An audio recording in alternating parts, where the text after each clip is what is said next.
want to play games?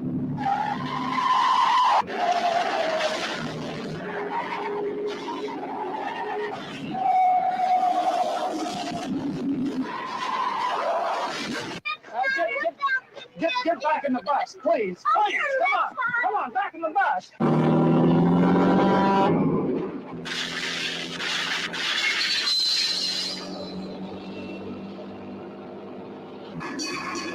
Hey, stop!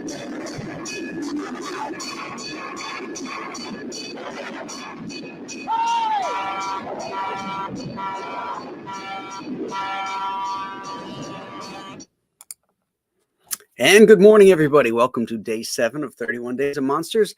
I'm your horrible host, Graham Nolan, and today we are going to talk about an early Steven Spielberg movie, Duel. I saw this movie when it first aired in 1971. It was a TV movie, and I remember loving the hell out of it, and I have not seen it since. So when it became available to watch, I wanted to make sure that I put it on the list this year. There's a lot of stuff on the list this year that I have not seen, and I think it's kind of fun. Some of them I've watched ahead of time now, and I've decided we're going to take them off the list because they're just horrible. I don't want to subject you to. Some of them are bad enough to talk about, though. So, and on that note, we're going to dovetail into Duel. As a television movie, this was really good, and it was impactful in its day. The problem in the version that you're seeing now, I watched it on Criterion, I believe. This is the theatrical version. So I forget who owned the rights to it. Might have been CBS. They had the opportunity to expand upon it to make it a theatrical release in Europe. So Steven Spielberg added more scenes and to increase the time on it. The entire opening of the car backing out of the garage, and it's like a point of view shot. Most of it where we're watching it wind its way through Los Angeles traffic, and then it gets out into the outskirts, and then it gets out into the hill country and all that kind of stuff. All that was added. And I kind of like it. I think it's a neat way to start a movie about a drive, a car. So I thought that was kind of cool. It's slow, they're running the credits over it and all that kind of stuff. And at the same time, we're listening to the radio programs that he is listening to. Another scene that got added later on was he pulls into a gas station and he calls his wife. And they start talking. He's checking in. He's going on this business trip. And it's evident that they had a fight. And what they establish in this is that he didn't man up. They were at some party, and some dude was hitting on his wife, and he didn't step in or step up and sort of fight for her or defend her honor, if you will. So what you're setting up there is that this guy is less than masculine, if you will. And he's unwilling to engage in conflict. And so he's thrown into this situation where conflict is thrown upon him randomly. We don't know why. This truck is chasing after him. Why the truck driver or the ghost of the truck driver, it's unclear. Why he is targeted Dennis Weaver. And the problem I had with it is that a lot of the sequences are repetitious in this extended version of the truck going after him. We still don't know why. And my biggest beef is that there's no character change. Dennis Weaver never steps up and confronts the guy. He goes into a diner one point and he looks out and he sees the truck is out there. So he knows that of these 10 people that are sitting at this counter in this diner, one of those guys is the truck driver. And he never just gets up and says, "Hey, whose truck is that out there?" And then, like any man would do after this guy has been trying to run you off the road, You know the guy is in there, and then you confront him. And he never does that. And then at the end, there's a spoiler here, but you should have done your homework and seen it. You know, the truck T-bones his car by the edge of this cliff and pushes it over, and in so doing, the truck goes with it and crashes and burns and all that kind of stuff. And at the very end, Dennis Weaver is just standing there as the sun is setting, and he's tossing stones down at the destroyed truck. So we have no resolution, i.e., for either the motivations of why this truck driver is targeted him. What's going on? Is he a human being? We see his hand, we see his feet, so we assume he's a human being. But the most important part is there's no resolution in character development or change in who Dennis Weaver is. He's still basically a big pussy who just happens to get out of this thing. So I mean, it was shot really cool. The camera mounts on the cars and the truck, so you had these point of view shots from the road. Really neat stuff. But unfortunately, this one is one of those movies that didn't quite stack up. But what are you gonna do? It's Steven Spielberg at the beginning of his career. You know, he went on to make better movies later, and then he started a downturn. Happens with a lot of directors. So, hey, good morning, everybody. Let's go check out the chat here. Chris Juliano, Cigar Gangster, is the first one in the room today. Dr. Mask Retro Elixir is here. Fearless Freep, he forgot about the time change for Saturdays. Pity Ma is here. Hello. Hey all, I made it. Just got out of work and all caught up except for Duel. Got a telltale love zombie. Zombie versus shark versus boobs. LOL. Normie Nerd is here. He says, thank goodness for the 9 a.m. start. Thought I missed it at work.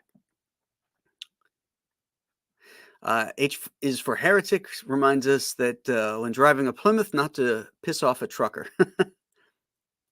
And Stippling Vaughn says his dog had him up at 8. And that I have programmed his dog. Very cool. Marcus Kellegrew is here. Jake Blues is here. All caught up on my homework on The Shining. Okay. Good. Rob Fellows is here. Hello, Rob. Hail Graham and Truckin' Team. Looks like you could use a new radiator hose.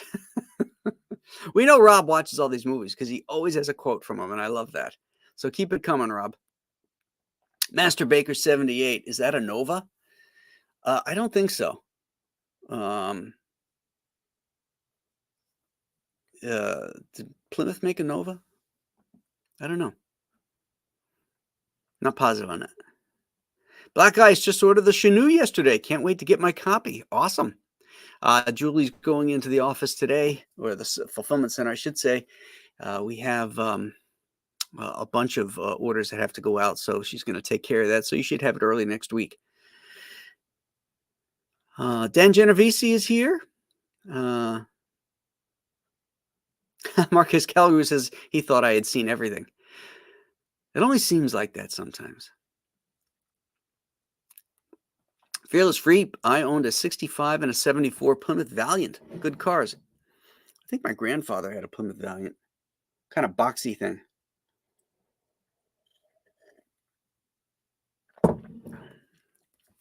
Chris Juliano says, what I found scary was that we never see that driver, and the scene where he's inside that truck stop and he sees the truck, just so ominous. Yeah, I mean, it was ominous, but there's no payoff, and that's the thing. It's like that's the point where he should have rallied himself and said, enough is enough. I got to stand up to conflict here. And, you know, even if he does, because he does actually, he thinks he knows who the guy is, and he kind of passively aggressively pokes this guy, and it's not the driver, and he ends up getting his ass beat by this guy. Rather than doing it that way, he should have been much more direct. You know, he kind of handled it like a woman. You know, he passively aggressive, I know what you did, just don't do it. Just stop, just don't do it. When he should have said, he come in there hot and just said, "Hey, who owns that truck out there?" Then you know for sure.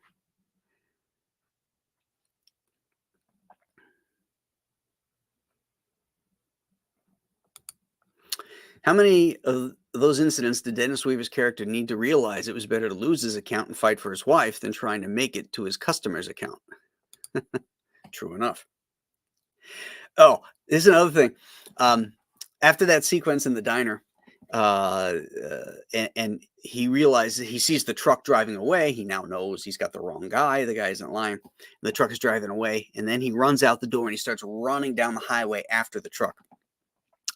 I love this scene because I'm one of those guys that judges actors by how they run, especially if they're in an action sequence. You watch Liam Neeson, who's playing this, former hitman, whatever, a wet works guy in Taken, and you see him running and you're like, he runs like an actor, he's just plodding, but Dennis Weaver is hauling ass after this truck. So I did a little research on Dennis Weaver, and evidently he was like a decathlete in college, and I think he even qualified for the 1948 Olympics. So that cat can run, and it's very evident. You could see just his body language as he's running after that car. He is hauling ass. It was really cool. Yeah, when I was watching, I was like, "Oh, that guy can run." Yeah, I got to find out what his story is.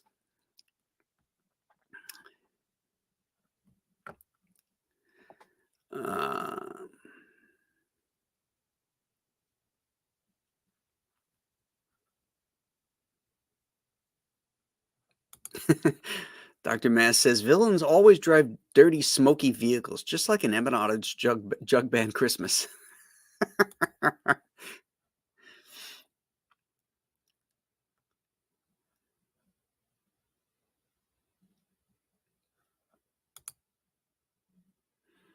The Maximum Overdrive was from a Stephen King book, but it wouldn't surprise me if Stephen King didn't, rip it off. I mean, the screenplay for Duel is a Richard Matheson script, and he revered Richard Matheson.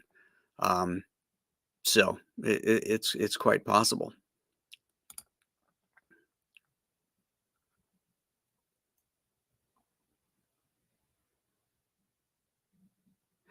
Man of War 665 is here. He says, have a relationship with this one. My first car was a 74 Gold Duster.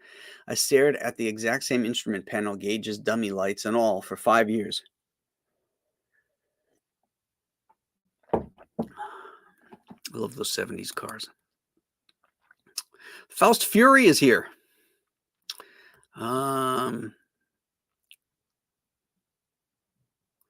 Chris Juliano says there was a recent horror film called Joyride that was similar, with a truck driver going after some kids traveling in a college via car.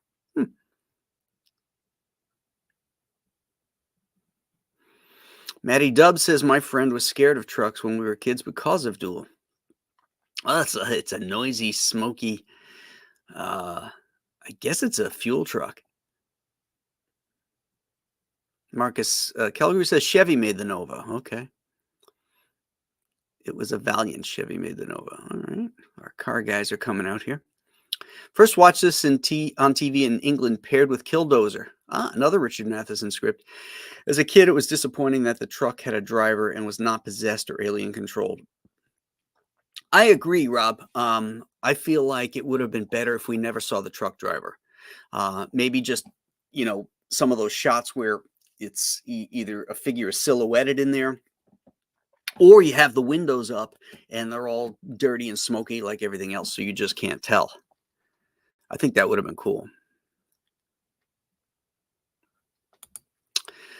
Dr. Mass says, drive carefully over to Graham's website and grab something like giant-sized two-fisted manly tales. Yeah, because nobody in that book, or I should say everybody in that book, would have gone into the diner and said, "Hey, whose truck is that?" Shadowhawk talks. Hail Graham and chat. Happy Monster Month, everyone. And Marcus says, and your purchases arrive super fast. Yeah. The fulfillment queen is on it. When those come in, she gets them out.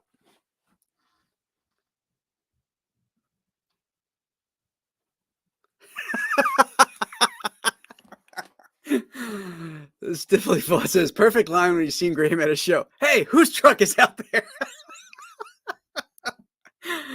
Oh, that's great.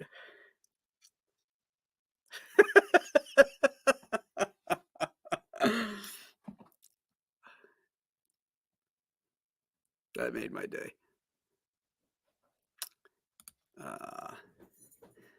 Remember Gabe Kaplan smoked Robert Conrad in a race on Battle of the Network Stars? Yes, he did. Oh, wait, pumpkin alert. Come here, girl. Come on up.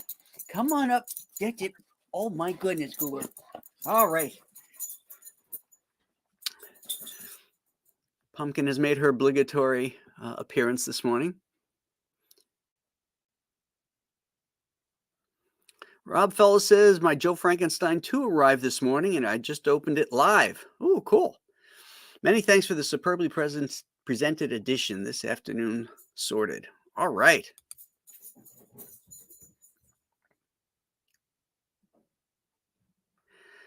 Pity me, or Pity Ma.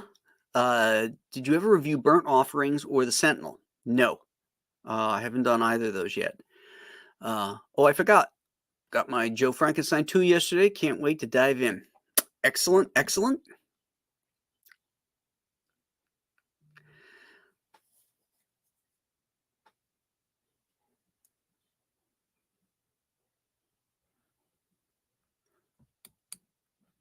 Pumpkin.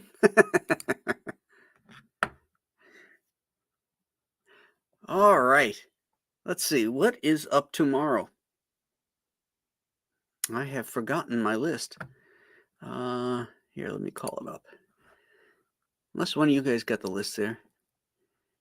Where's my list? Come on. Oh, there we go. Movie list. All right. So tomorrow is Carrie. Okay, this will be the second Stephen King inspired film. Brian De Palma's Carrie.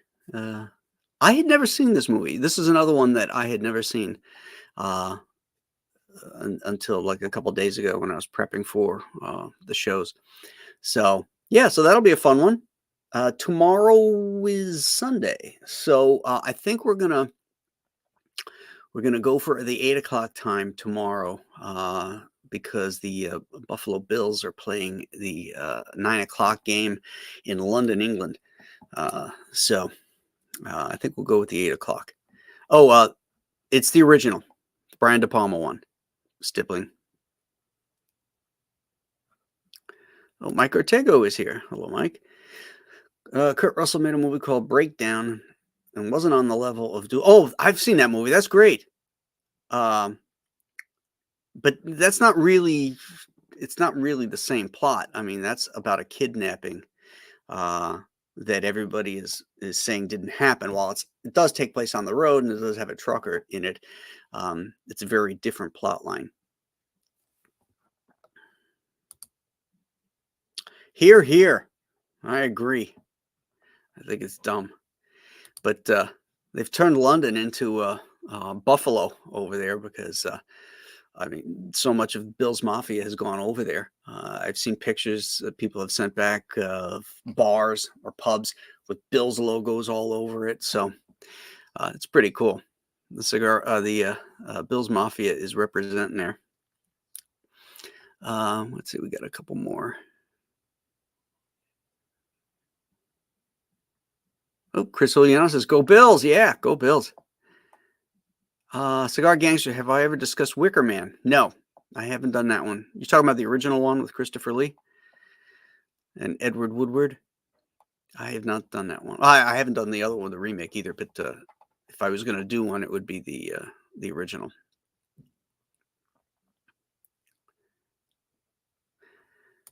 Yes, De Palma did direct Scarface.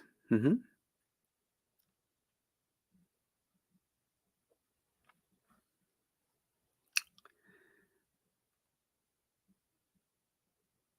Angry Gamer says Night of the Scarecrow's not a bad TV movie. I don't know if I've seen that one.